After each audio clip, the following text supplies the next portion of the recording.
Israel, even in the media coverage of the successful Israeli military operation, which rescued 4 hostages from a residential area in central Gaza.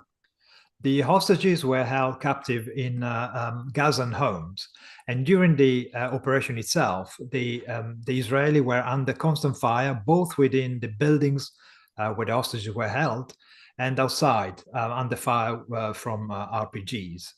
And of course, the media, what do? They ignore all this, and they instead show us pictures of injured October 7 perpetrator supporters.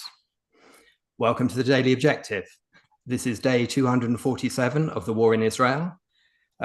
Joining us today is James Valliant to discuss the media response and how it's been framed. And by framed, I mean stitched up. What's your reaction to how the media has responded? Well, there was yesterday evening, I was bombarded with images from CNN, one of the big television news outlets, and it basically focused on just that. All we had was image after image of the poor plight of the suffering Palestinians who had to endure this Israeli attack on them. I woke up this morning to headlines that both from BBC and CNN, perhaps the 2 leading television news purveyors in the world today, and they basically show at least as much sympathy for so-called Palestinian civilians as they do for the hostages, which is really morally perverse if you think about it, as these so-called Palestinian civilians were actually the ones holding them in private homes. There were Palestinian civilians who were being used as human shields to protect these private Palestinian homes that were holding these hostages. So it is a sympathy literally for the hostage takers and holders over, and at the very least, it's a moral equivalence. But when you do a moral equivalence of that, of course, you're elevating the evil over the poor victims. Ayn Rand has a wonderful quote: to show sympathy for the torture, and there are other great philosophers who've said similar things. Ayn Rand said it perhaps most pithily when she said, to express sympathy for the torturers is a betrayal of their victims. And in this case, that's exactly what we're seeing, a total betrayal. A headline at BBC: Gaza Health Ministry, at least we lead with the Gaza Health Ministry, says, and that's good, at least the Gaza Health Ministry is saying this, Israeli hostage rescue killed 274 Palestinians. Or CNN, Israel rescues 4 hostages in raid, Gazan officials say killed 270. So there's a good little thing there. They're at least putting in the headline itself where their information comes from. But let's assume it's 10 times the number. It's not a question of numbers. As I said yesterday on the show, if it were 10 times the greater, it would not, we cannot do this by simple mathematics. Did we get Hamas bad guys? Yes. Did we get people shielding the hostage holders? Yes. Did we get the hostage holders? Is any of that factored into the 270 or 274? No. And perhaps still more disturbing, it came from the White House National Security Advisor. This is the top advisor to the President of the United States on matters pertaining to national security. Now, mind you, we've had over 7 months of attempted negotiations, and what have we had? A tiny handful released, and only as the result of the military pressure that Israel has put on Hamas. And otherwise, the greater handful have been rescued through military operations that would not have occurred had Mr. Sullivan and Mr. Biden had their advice been taken by Mr. Netanyahu, who did not want, the American policymakers, were urging him not to do anything in Rafah. So this would never have happened. These hostages would never have been found had Mr. Sullivan's policy been followed earlier. And he says the best way to get all the hostages back is for a ceasefire, which is the only permanent solution here. Talk about someone who's not even using causal logic based upon recent historical experience, much less, as I think you indicated before the show, the 3/4 of a century of experience with these Palestinian monsters. So it is bizarre. It is obviously anti-Israel. Any attempt to equate the two moral sides and then say, well, see, Israel took out a bigger number and therefore they should just, they should be happy. No, there are still hostages being held. There's no question in my mind that a ceasefire is the worst thing we could possibly do, since these raids in Rafah are the only thing that's getting those hostages out. Now, yes, have we overemphasized the getting out of the hostages? Yeah, Israel has, America has. To do that and to let the bad guys get away with it is to only ensure more hostage taking. But that doesn't preclude us from doing these kind of raids, these kind of missions that are designed to get the hostages out. As you guys were saying yesterday, this was a coordinated effort on the part of multiple parts of the Israeli special forces, the local police, experts in the area in doing this. And they had to basically create a complete secure perimeter before they could even think of being able to do this and be able to get the hostages out with a reasonable, the high probability that they'll come out alive. And it's not an easy operation. It's very difficult and very dangerous for the men and women who are doing it. In fact, there was an Israeli soldier who died as a result of this. Rather than focusing on that guy and his heroism, for example, and was his heroism even necessary? Should we even be asking that kind of heroism? No. It's simply 274 Palestinians get killed so that they could release 4 Israeli. See, the math is so, the math itself, as far as they're concerned, solves the moral question. We don't have to go into any deeper policy questions, much less the important moral questions, which really should shape this. Yeah, absolutely. And one of the articles asked for a quote from a resident around the area, imagine. And the guy says, to 3-4 people, Israel killed dozens. Well, you're lucky they only killed dozens, because really they should have flattened the area from day one. Really, there shouldn't be a central Gaza right now. But despite that, Noah, the girl that was taken from the Nova Festival, she was held in a house who belongs to a doctor. His son is probably a photographer for Al Jazeera. Now, this might not be precise, the information totally correct, but they know that the guy is a doctor. So, and you wonder why the Israeli are forced to bomb hospitals, because these doctors are Hamas. They are the people who support Hamas, and they are members of Hamas. They're people that vote for Hamas, and they surely help Hamas to hold weapons and all sort of equipment in the hospitals themselves. So how is it possible that Israel should avoid attacking the very compounds, even if they're designed for civilian use, the very compounds that they used as weapons places, really? So what we should really have is a double cheer. It should be 4 hostages have been rescued and 270 may have been killed, but surely they were evil people helping in the hostage taking and holding, even if they are physicians. Even if, now think about that. There you've got the educated, high-end Palestinians who have access to other information, who could and should know better.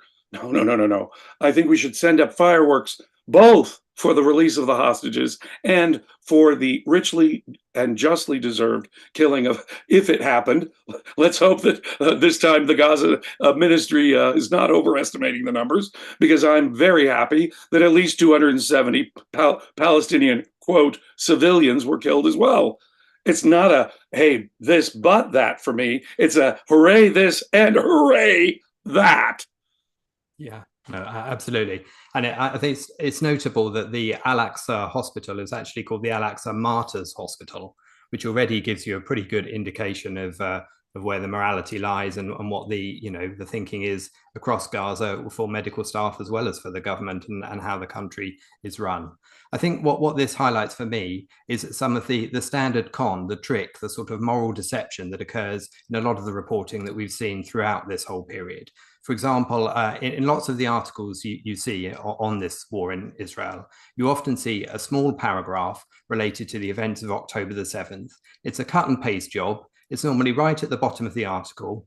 The reader is taught to ignore it because they read it so many times in exactly that formulation. So they're taught to reject it and ignore it. And they're taught to focus on the body of the article, which is often led by the photography, which is either Hamas provided or it's or those photographers taking it are guided there by Hamas officials or shown what to or cleared by Hamas officials. And of course, they can be seriously edited or taken to exclude what's just out of shot, which gives a lot of more context to what you're looking at and all of those things. So all of that's been in it throughout.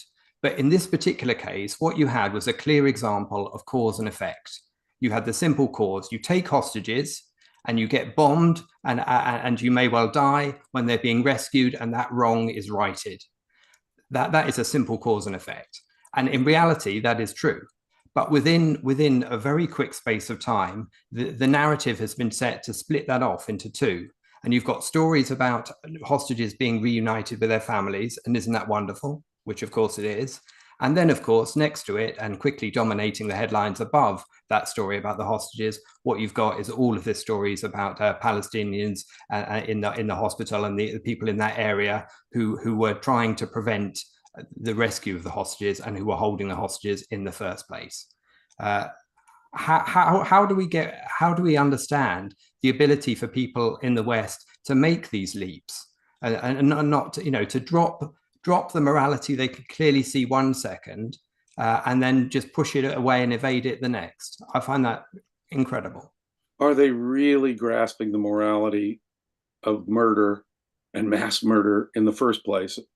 I'm not so sure I'd give them that much credit, because look at the way they approach it, as you say. At best, it's an emotionalist, logic by picture sort of thing. See, this human body is over here dead or suffering. This child is over here dead or suffering. That's it. Intrinsically, emotionally, we react.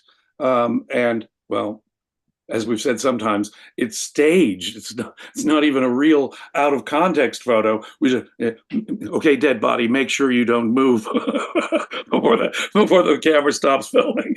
We want you to be still. So some of it is even faked. But yeah, it's also non-empirical, if I can use that sort of phrase. They're not basing it on evidence. To them, it's simply emotions. People die here, people die there. Bad thing. People die, intrinsic badness. It's a Kantian Christian argument. It really is. Israel's stronger. They have to turn the other cheek. They have to suck it up. Kantian, separates consequences from all morality. If as Peikoff shows, Kant is sort of a Holocaust waiting to happen, it is also the justifications behind all of this, isn't it? No, our duty is to suck it up, even if it means we have to die. So we've been conditioned by a set of morality and moral premises that are more important than the facts, the actual facts. These 274, let's assume Hamas's numbers here, are almost certainly all of them involved in keeping, holding, hiding, protecting Hamas leaders, the hostage takers, the hostage holders. I can't imagine the people in the near vicinity not knowing what's going on, not assisting with it, not keeping it secret, not knowing that they're human shields for these hostage takers.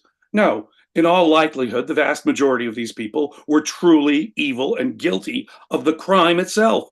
It's as if you're mourning over the fact that an armed bank robber happened to get shot in the course of his robbery. No, the fact that, hey, in that bank robbery, only the armed bank robber got killed. None of the tellers at the bank were killed at all. So therefore, the police are evil. That's exactly the sort of logic, I'll put logic in scare quotes, that we're subjected to here. No, the Palestinians are largely guilty. And the people around these sorts of things are almost certainly very guilty. Perverse anti-moral reasoning. And the hostages weren't held in the same buildings throughout the 247 days, but they were moved around. So the number of people who lived in the area, who knew where they were, who they were, and what they were doing, it beggars belief to assume that nobody knew. But anyway, what I find quite interesting is just looking at the images that we are fed. They're clearly curated by media who are on the Hamas side. Just look at around the site where the hit had been surgically performed. Look, for example, at the school the other day, the UNRWA school that was bombed. They just literally bomb a floor. The rest of the building is untouched. Why did they do that? Because Israel has the most moral army. The only problem that the morality they have is altruism, i.e., they put somebody else first, the weak, the poor, whatever. And it's never the most abused and ignored minority group, the individual who's put first. And that's why Ayn Rand argued for selfishness, the selfishness of putting your own self-interest before anybody else, because ultimately this morality leads you to communism, where the next person, the person above you is not a person, but it's a group, it's a class, or some sort of religious fanatism where the person above is, again, not a person, but is either a priest or a god. And ultimately we end up in the situation where the victims are always the last people in the queue, because ahead of them is the perpetrators, and all the people, like in this case the Gazans, claim victimhood status. Right. Well, under the altruist morality, you see, they realize they are morally superior. We're willing to martyr ourselves. We're willing to martyr our children. We're really willing to make babies just so they can be martyrs in the glorious cause of killing Jews. So look, we really have contempt for life. We trump you in your altruism. We'll see your altruism and we'll raise your altruism. And by the way, if you all in the Christian world are being altruistic, you're hypocrites here by killing it all. You're the stronger ones. You're the more powerful ones. You have to turn the other cheek. You've got to sacrifice. This is the assumption. This is what the perversion of altruist thinking actually imposes. It's a death worship.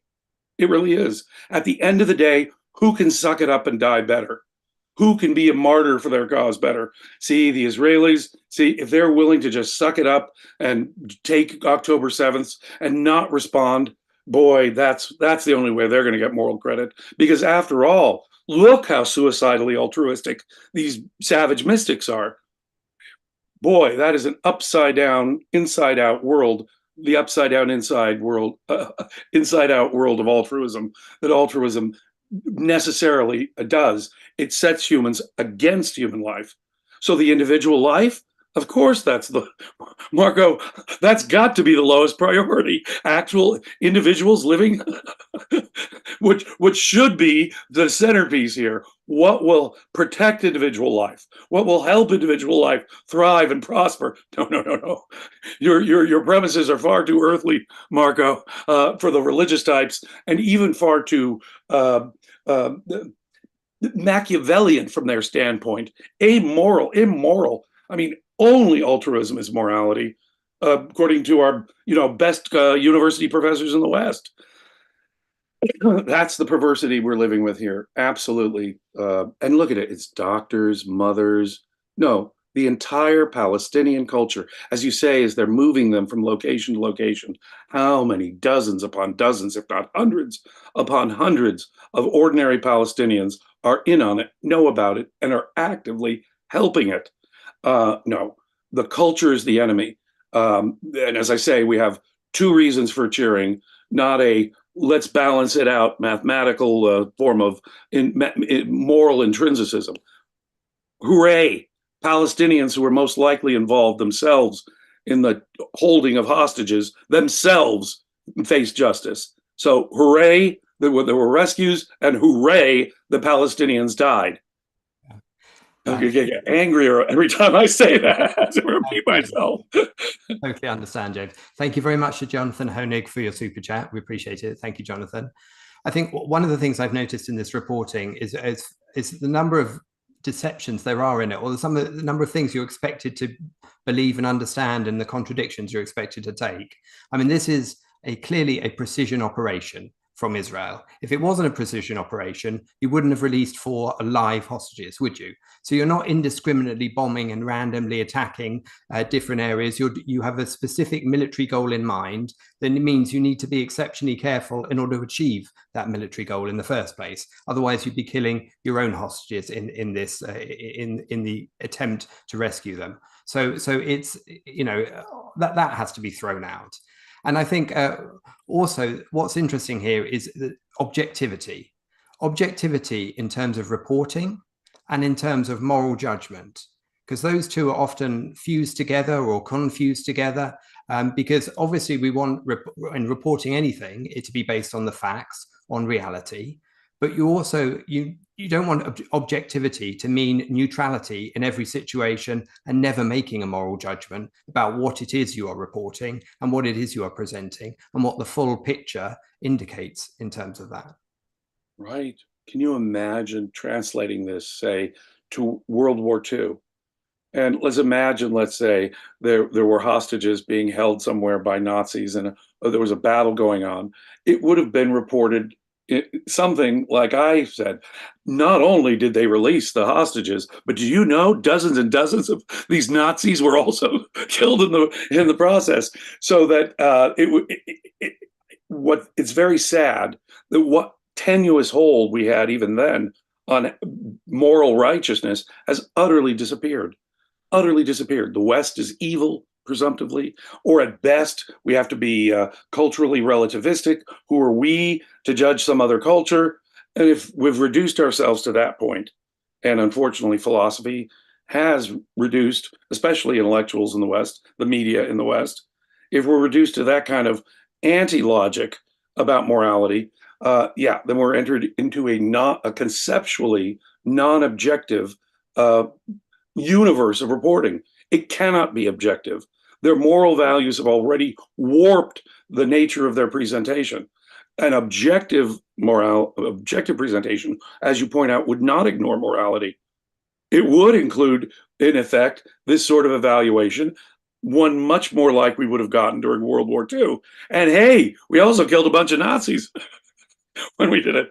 You know, you can see when we've just gone through the D-Day celebrations, and before that Memorial Day, which in the United States celebrates all of those soldiers who've fallen in war. And they played a whole bunch of war pictures on television, of course. The attitude was, let's count the casualties on the German side. Hooray, another 5,000. Hooray, another 10,000. They were saying, in the movie Patton, George C. Scott speaking to a group of English women, and of course he gets in trouble about talking about the Russians, but he says, I have had the joy and the pleasure of letting so many Germans and Italians. No, I have nothing against Germans and Italians. Marco, I love Italians, as you know. Germans are very cultured people. But on the other hand, the way he presented it during World War II to these ladies that he was talking to in England was, hooray, look at the number of and that's the way he put it. Germans and Italians, my troops have killed. And he was boasting about the numbers, not hiding those numbers. That is the correct moral attitude when you're at war. Not that I agree with everything General Patton ever said, but the correct moral attitude is at least, we've killed more of them than they've killed of us. Hooray! And talking about how screwed up morally the West is nowadays, Joe Biden happened to be in Paris meeting his friend Macron. And what did he say? We won't stop working until all hostages are free. Really? Dude, you just built a pontoon, a port outside Gaza in order to resupply the enemy of Israel. How is that helping? How is that helping freeing the hostages? I mean, how many proof do you need that those people in Gaza are responsible for October 7? It doesn't matter if they look like civilians. They are Hamas terrorists. And Hamas is intentionally making sure that we can't distinguish between civilians and combatants. Well, we have good evidence here that all civilians really are combatants. It's a doctor and his spouse, as you just pointed out, who are among the people who are keeping these hostages. It's ordinary Palestinians. And as you point out, feeding them, we know who first gets the food. Well, first of all, we know there's no real famine going on there. And we know also who's getting the food first. It's the Hamas leadership, the Hamas fighters, the terrorists here, the ones still lobbing rockets when they can at Israel. It's utterly perverse. He is sending them a lifeline, a transfusion. What is that? That rubber tube that Ayn Rand talks about, that is moral compromise. In any compromise between good and evil, it's a transfusion of virtues and values from the good to the evil. The evil is necessarily a parasite. It can't survive on its own. But boy, the West is going to throw every humanitarian lifeline they can to feed the hostage takers and keepers, and yet say simultaneously, this is the only way to get the hostage. No, it isn't. This is the way to keep them there and to make sure that they're still alive so that they can do more October 7th and take still more hostages. Madness. And the ceasefire? My God, that is perverse madness. A ceasefire will only, I mean, what, we're supposed to believe them when they say, oh, well, we didn't have those hostages. Oh, no, those hostages had already died. Oh, yeah. I'm not going to believe Hamas about any of that either. It's madness. It's absolute madness to think that ceasefire and the humanitarian supplies, which is what they're saying, which is what Biden and Macron apparently seem to think, that if we're nice enough, that somehow we'll win the hearts and minds of the Palestinian people. No, they will take the food, laugh at us as the suckers that we are, and continue to proceed in their genocidal hatred of all of Israel, Zionism, and Jews. And in the media reporting, I think you see that as well. You see the intent behind it as well. I mean, I remember seeing a story a few days ago or last week, whenever it was, when it was talking about those hostages who were in their 80s, who'd been found dead in Khan Yunis, I think it was, located dead, unfortunately. And this particular article I saw chose to illustrate that article, not with pictures of these men in their 80s who were taken from their kibbutzes, but with a picture of an Israeli tank. That was the only picture for the whole article. And that kind of thing shows that you're deliberately trying to drain any sympathy, the same sympathy that you absolutely pile on when you're showing cases of Palestinians. You don't want them to be shown at all when it comes to Israel. Now that suggests to me that it's anti-Jewish, anti-Israel that's the motive behind this. It's not a love for Palestinians. Yes, it's on the face of it, it's rank anti-Semitism to present it that way. Of course, there's all these other deeper justifications, that mutilated Marxism that says Israel is colonialism. It's all part of U.S. Israeli colonialism and imperialism. That those thin justifications that only wacky intellectuals really buy. It really boils down emotionally to anti-Semitism. I mean, the very idea that grandparents were taken, old people, the grandparents were taken hostage at all, people with health issues, people in their 80s, taken, forcefully ripped away from their families at all is the moral crime here. To focus on those mean Israeli tanks and not show that these monsters were willing to take the most vulnerable people, unsuspecting civilians, people with health issues. That's the evil here that needs to be focused on. It shows there is no value-free way of presenting the news. There are people who say, well, all we need is the facts. No, just the facts you present are going to be, in effect, filtered through your values. So the only question is, are your values objective or not? Yeah. And we as objectivists, of course, have a unique answer to that. Our values are objective. And so when we use our general values to filter, would filter a news presentation, the news presentation would be objective. Yes, it would cover the facts. Yes, it would cover the facts in such a way that people of different opinions could understand them. But yes, it should be filtered through an objective set of values, which presents this. Let's focus on the fact that these monsters took old, sickly people straight from their homes in front of their families and caused their deaths as a consequence. That's the script. And see, the more you talk, Richard, the angrier I'm going to get. But the anger is directed at these media, at CNN and the BBC. It's these people who should know better, and their values are warped about human suffering. And this is what permits them to be indifferent to children being raped to death, families being tortured in front of one another, old people being taken hostage. But despite what the media do across the world, there is a thing called reality, which cannot be denied or cancelled just because you choose how to write your headline. And whatever they write, they cannot cancel the fact that this was an incredibly successful operation. 4 people were freed, 4 hostages that shouldn't be there in the first place. But you know, it was a great moment in the war, and hopefully we're going to see much more in this. And talking about reality, unfortunately, we've run out of time. And after this episode, we're gonna go straight into the reality show Extra, which is available to members of YouTube and members of Ayn Rand Centre UK. So please do join us there if you're a member, and otherwise we'll be seeing you again on Monday for the Daily Objective and the reality show on Monday. Thanks very much. Thank you, James. Cheers. Thanks. Thank you, everyone.